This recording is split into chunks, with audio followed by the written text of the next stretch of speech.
Good morning friends. Housewife होने के साथ साथ एक वर्किंग वुमेन होना और फिर एक क्रिएटर होना बहुत ही चैलेंजिंग होता है, लेकिन मैं अपने इस चैलेंज को कैसे हैंडल करती हूँ आज मैं आपको अपने इस शानदार ब्लॉग के माध्यम से दिखाती हूँ।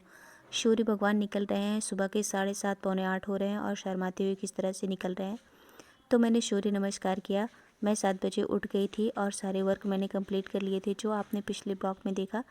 उसके बाद फिर मैं आ गई थी नीचे, और नीचे बहुत सारे पेंडिंग वर्क पड़े हुए थे क्योंकि कल मेरी तबीयत ख़राब थी और तबीयत ख़राब होने की वजह से मैं बहुत सारे काम नहीं कर पाई थी। तो मैंने अपने सारे पेंडिंग वर्क किए। तब तक हस्बैंड जी आ गए और बोले मुझे जल्दी जाना है। तो पहले तो मुझे कुछ समझ में ही नहीं आया कि मैं नाश्ते में क्या बनाऊं, लेकिन फिर बाद में मुझे याद आया कि शकरकंद है, शकरकंद बना देती हूँ। शकरकंद उन्हें बहुत ज़्यादा नहीं पसंद है, बच्चों को ज़्यादा पसंद है, तो मैंने उनके लिए स्प्राउट तैयार किया। बच्चों को स्प्राउट खिलाने में बहुत ही दिक्कत होती है क्योंकि वो लोग स्प्राउट जल्दी पसंद नहीं करते हैं खाना। तो सबसे पहले मैंने उनके लिए स्प्राउट तैयार किया और उधर मैंने शकरकंद रख ही दी कि बनने के लिए। उसके बाद फिर मैं आ गई थी अपने किचन गार्डन। यहाँ से मैंने कुछ धनिया निकाली, धनिया तोड़ करके मैं ले आई अपने गार्डन से, और धनिया लहसुन मिर्ची की चटनी मैंने तैयार की, ये आप देख सकते हैं। और इधर मैंने शकरकंद मेरी पक चुकी थी तो इसको मैंने छीला। छीलने के बाद मैंने हस्बैंड से बोला कि फ्राई कर दें, तो उन्होंने कहा कि नहीं मैं ऐसे ही खा लूँगा और बच्चों को भी ऐसे ही पसंद है। उन्होंने कहा मैं धनिया मिर्ची चटनी के साथ खा लूँगा। गाइस आप लोग भी खाइए।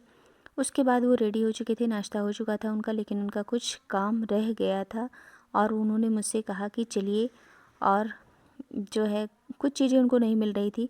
तो फिर मैं आ गई, उन्हें मैंने कुछ सामान जो भी उनका रह गया था उसको दिया और उसके बाद वो जाने लगे।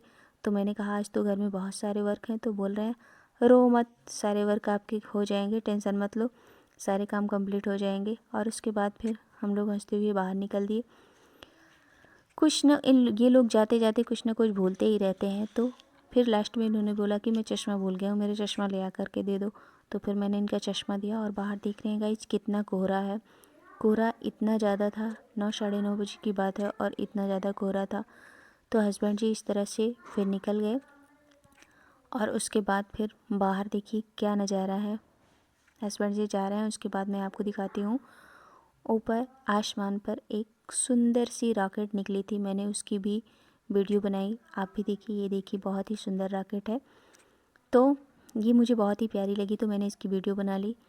उसके बाद मैं घर आकर अभी को स्नान कराई क्योंकि लड्डू गोपाल ऐसे ही रह जाते, आज बहुत ही लेट हो जाता मुझे स्नान करने में। तो मैंने अभी को स्नान करके मैंने कहा बेटा लड्डू गोपाल की पूजा कर लो, तो ये पूजा कर रही है, आप लोग देखिए।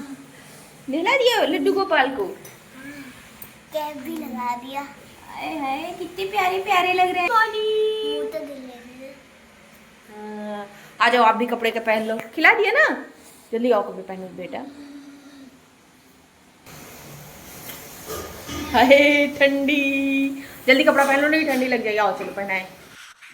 और इसने लड्डू गोपाल को भोग लगा दिया था, तो जब अभी ने भोग लगा दिया तो मैं भी टेंशन फ्री हो गई। और उसके बाद मैंने जल्दी से इसको कपड़े पहनाए उलेन, नहीं तो इसको ठंड लग जाती। सुबह सुबह इसने स्नान कर लिया था 9 बजे, और अनवय तो बिना स्नान के ही ऐसे ही बैठा था। उसके बाद बच्चों ने नाश्ता किया। बच्चों को नाश्ते में अगर आप उनकी मनपसंद की चीज़ें दे देते हैं तो बड़े प्यार से खा लेते हैं, अगर आप मनपसंद की चीज़ें ना दें तो उनको खिलाने में बहुत टाइम लगता है। उसके बाद फिर मैंने घर की सफाई करनी शुरू कर दी, और आज काम इतने ज़्यादा थे कि मेरी तो वाट लग गई थी, काम की लॉटरी लग गई थी मेरे लिए। तो बहुत सारे वर्क थे, मैंने जल्दी जल्दी सारे काम कंप्लीट किए। काम कंप्लीट करने के बाद जल्दी से मैंने स्नान किया। स्नान करने के बाद मैं आ गई थी मंदिर। मंदिर में मैंने भगवान जी को भोग लगाया, दीपक जलाया, पूजा की। पूजा करने के बाद फिर मैं आ गई थी छत पर। छत पर मैं कपड़े डाल ही रही थी कि तब तक शिवी ने बताया कि मम्मी गेस्ट आ गए हैं और आप नीचे आ जाओ। तो फिर मैं उसके बाद नीचे चली गई। तो गाइस आप आज का ब्लॉग यहीं तक, मिलते हैं हम आपको नेक्स्ट ब्लॉग में। आपको ये मेरा ब्लॉग कैसा लगा कमेंट बॉक्स में ज़रूर बताइएगा। राधे राधे, जय श्री श्याम गाइस।